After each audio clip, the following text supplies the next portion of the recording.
Hello, everyone. I'm phasing. Sorry.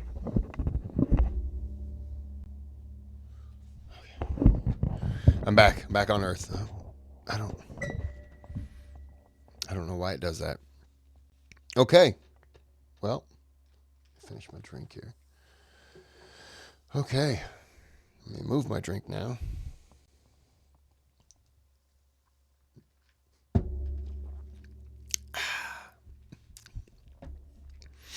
This is History Rebels, the Siege of Charleston, and the War in the South, 1778 to 80. Let me click that thumbs up. I'm already subscribed to the channel. This is what I did. Click, click. One of the easiest things that you could do, and you don't know how easy it is until you've done it, but you don't know how great it helps me out. If you could do that, that helps tremendously. That's free. And if you want, you can click on the thanks button and throw some money at the channel, request a video. Your name sponsors that video. It's my way of saying thank you. All right, this is 29 minutes, so I'm going to have to break it down about the 15-minute mark. Right here. Okay. We're going to break it down there. Not a whole lot to add. Let's go.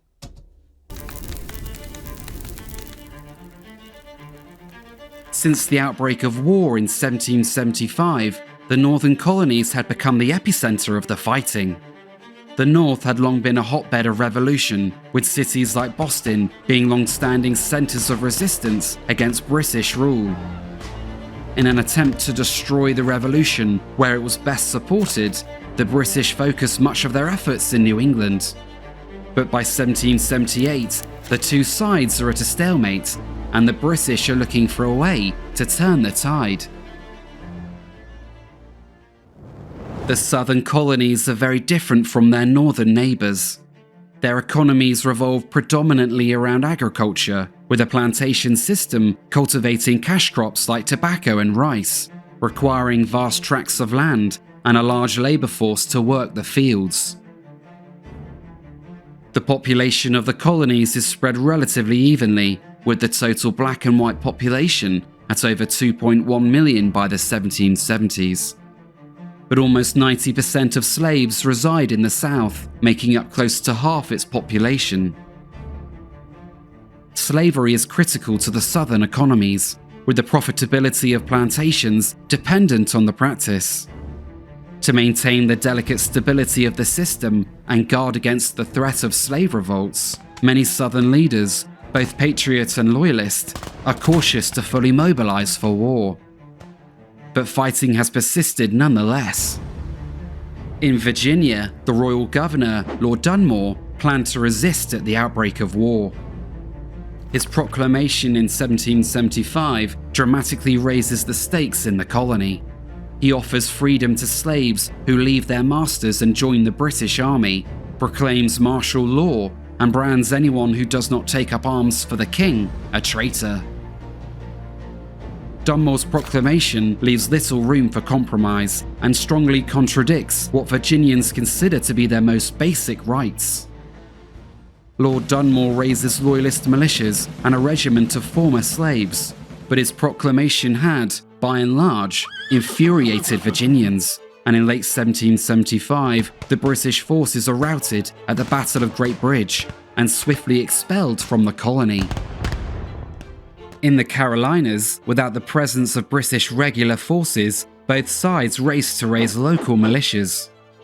Patriots dominate the towns and Loyalists the backcountry.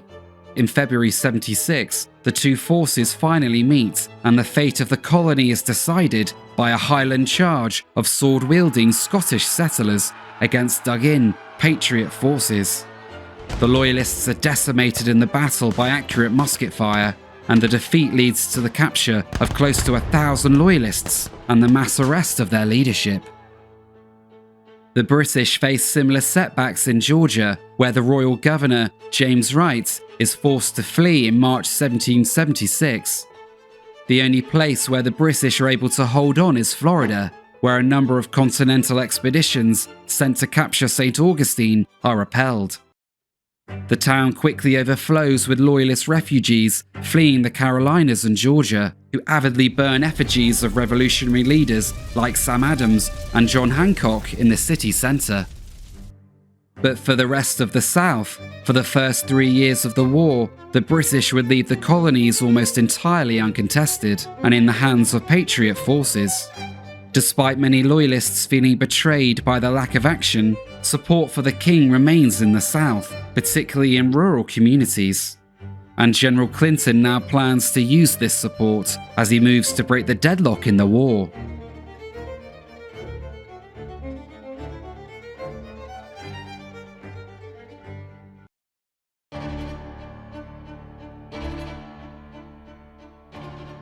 When war broke out at Lexington in 1775, many American colonists faced a stark choice. This was not simply a war against the British, but a civil war between Americans. And before independence could be achieved, those loyal to the crown would also have to be defeated. The resulting war would divide families, shatter communities, and create deep ideological rifts that would reshape the future of a nation and the world. Civil wars, by their nature, are often more brutal than wars between nations. Cycles of revenge and retaliation escalate and fuel the violence, and the American Revolution would be no different, with some of the bloodiest battles of the war being fought between American-only units. Across the 13 colonies, individuals had to consider their core beliefs. By choosing a side, are you defending your country or taking up arms against it? Loyalism cut across social, racial, and ideological lines in the 13 colonies. Some felt a strong allegiance to king and country, while others were more pragmatic and considered their own self-interest and self-preservation in a tumultuous war. But few had a blind allegiance to Britain. Most Loyalists still cherished their rights and yearned for the political representation afforded to them as Englishmen. Loyalists often shared the very same grievances as their Patriot countrymen against Parliament in London. But when war finally came, they ultimately chose a different side. Historians estimate that between 1 in 5 and 1 in 3 colonists remained loyal, and during the war, up to 50,000 Americans fought in Loyalist militias, provincial regiments, or directly in the British Army. A further 20,000 slaves fought for the British, including slaves owned by Thomas Jefferson and George Washington, along with well over 10,000 Indians. But why did they fight, and what happened to them after the war? From the outset of the conflict, British military planners understood that the small and globally stretched British Army would need large-scale Loyalist support to defeat the rebellion. Efforts to recruit Loyalists partly relied on appeals to emotion, love for your country, nostalgia for British roots, and the stability of the current government and rule of law. But material self-interest also played its part. Offers of financial bounties for joining were common, and more importantly, generous land grants were offered to new recruits. Many that signed up were landless labourers, sons of farmers, or recent immigrants, and the offer of land in the 13 colonies, once the war was won, became an enticing offer. There were also significant risks. To raise funds and weaken Loyalist support, Patriot forces and revolutionary governments engaged in widespread confiscation of Loyalist property. The British Army also had a poor reputation for capturing territory, raising Loyalist forces, and then quickly abandoning the area, leaving entire families to face retribution from Patriots.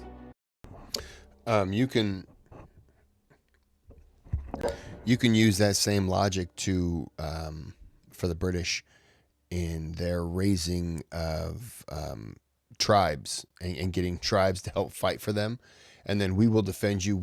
We're here for you. We're this, we're that, and then just left them. And then the tribes had gotten so used to fighting the colonists that now the British are gone, so the Americans are looking over at them going, well, their protection's gone. And so they went after them.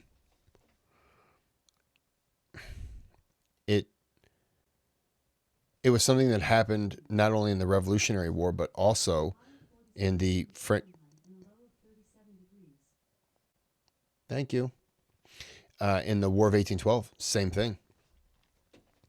You would think that a lesson had been learned, because the war ended in 1783, so you're 17 and 12, 29 years had passed. But unfortunately, somebody who's in charge of a group when they're 30, what did I say, 29? So now they're 59. They're probably not in charge anymore. Or they're not leading, rah-rah fighting. But yeah, I mean, it wasn't the first time. French and Indian War, that one since the British won. I would say the only thing would have been the French turning on the natives, but I don't know if that was as bad. I'm not sure. As the war progressed, many tens of thousands of men, women, and children on both sides moved to get behind friendly lines to escape persecution. For the Loyalists, hubs primarily revolved around New York in the north and St. Augustine in the south. For the 20,000... And talking about the Loyalists, I don't fault the Loyalists for not wanting to start a war with England. I understand not liking what they're doing, what England is doing, but also not wanting to completely just upset the apple cart, so to speak, and not ruining everything. I completely understand the safety of, the British Empire was massive and it was strong. So I understand wanting to stay in it.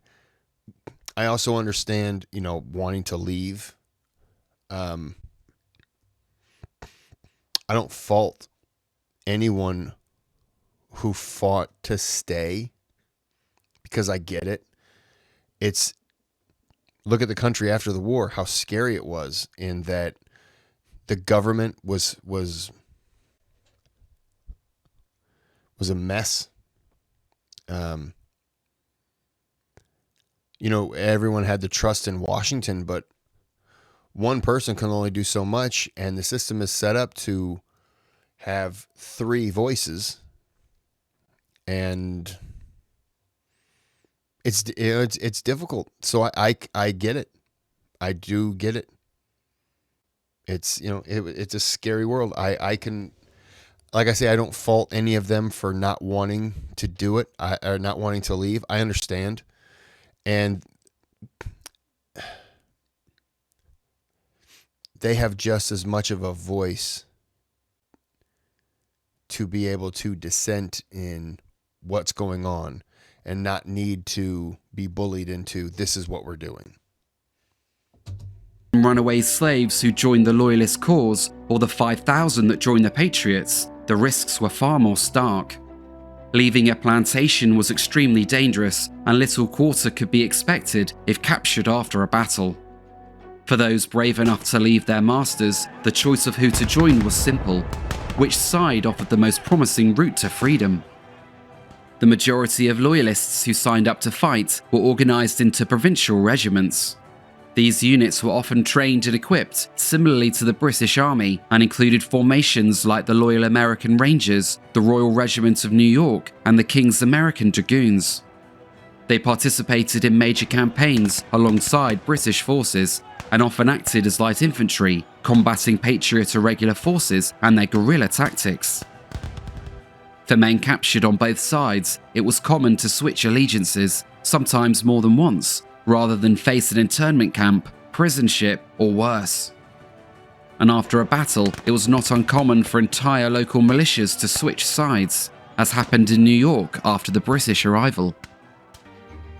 After the war ended, 100,000 Americans would leave the new country, representing close to 5% of the pre-war population.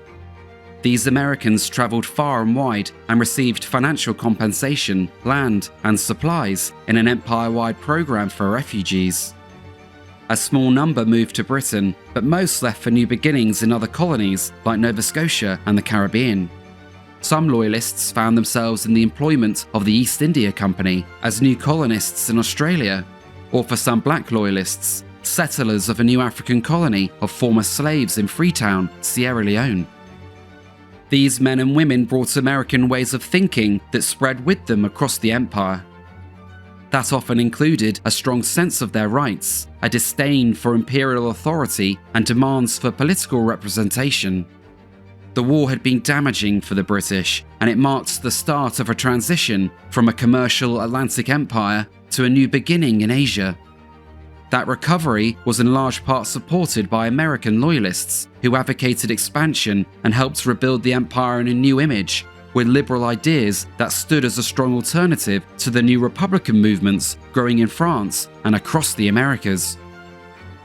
In the end, the fate of many of the Loyalists mirrored that of the empire itself. After the misery of civil war, global success and international preeminence lay on the horizon.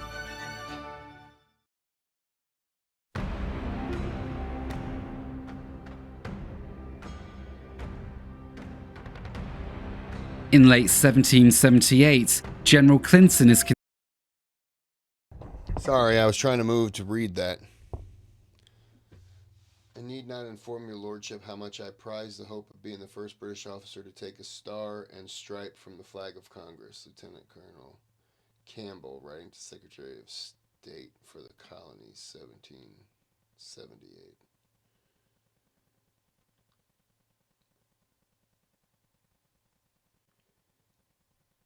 Oh. Lieutenant Colonel Campbell, writing to the Secretary of State for the Colonies. Okay. In late 1778, General Clinton is considering his options for the war, following the inconclusive battles of Monmouth and Rhode Island in the previous months. He has some 29,000 men in New York and is under increasing pressure from his political masters in London to open a new front in the south. It is widely believed that Loyalists are quietly waiting for an opportunity to rise up against the rebels in the southern states, and the arrival of British troops would quickly collapse continental control.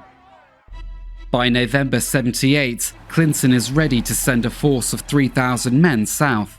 1 British, 2 Hessian, and 4 Loyalist regiments are dispatched with the mission of capturing Savannah and returning Georgia to British rule. Further north lay the true prize, capturing the city of Charleston in the more populous South Carolina. The British force is led by the capable Scotsman, Lieutenant Colonel Campbell, and they arrive near the mouth of the Savannah River on the 23rd of December. They are opposed by 850 Continental regulars and militia who attempt to hold the British back outside of the city. During the engagement, the British flank the Continental force, causing a rout. In the aftermath, Savannah is quickly captured, and in the following days, the countryside falls to British forces. Local Loyalists quickly begin a revenge campaign, burning Patriot farms and plantations. By mid-January, several thousand British reinforcements arrive from Florida under the command of the Anglo-Swiss general Augustin Prevost, who assumes command of British forces in the south. Campbell is soon sent north and captures Augusta in late January, the seat of the Patriot government in Georgia. With the rapid British advances, Loyalists begin turning out in large numbers, and over 1,000 men are enrolled in Augusta alone. For the British command, the southern strategy appears to be working, with more and more militias forming to join their campaign. In South Carolina, a wealthy landowner, Lieutenant Colonel John Boyd, has been raising a Loyalist militia of some 800 men to march to Augusta and join the British. But the Continentals have not been passive since the disaster at Savannah. The Continental Army commander in the South, Major General Benjamin Lincoln, has been raising forces of his own.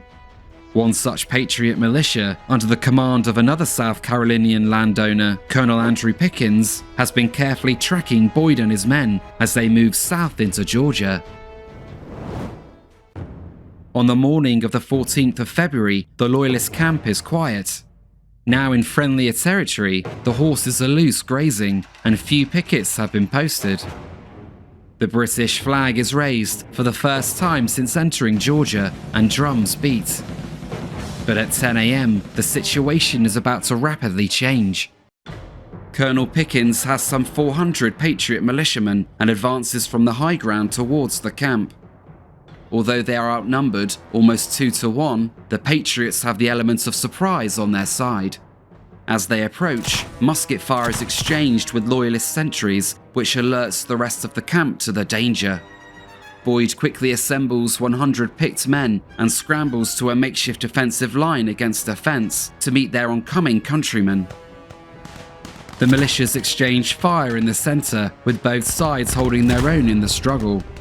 In the smoke and chaos, neither side gives way until the Loyalist leader Boyd is hit and falls mortally wounded to the ground. Panic soon spreads, and the Loyalists retreat back to their main defensive line, abandoning their horses and baggage in the process. Pickens has sent part of his force through swamps to flank either side of the camp, but the Loyalists had crossed the river, and despite the shock of battle and losing their commander, they were now reforming on a hill.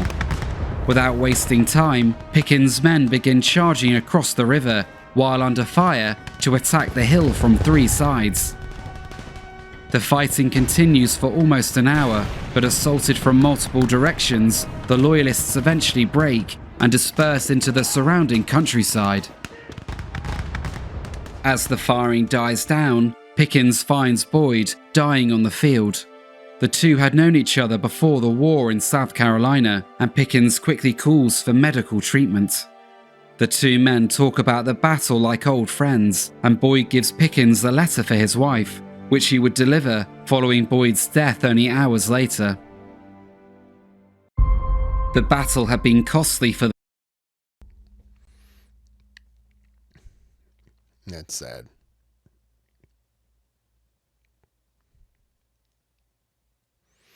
All right, well, we're going to end this here for part 1, and we'll be back with part 2.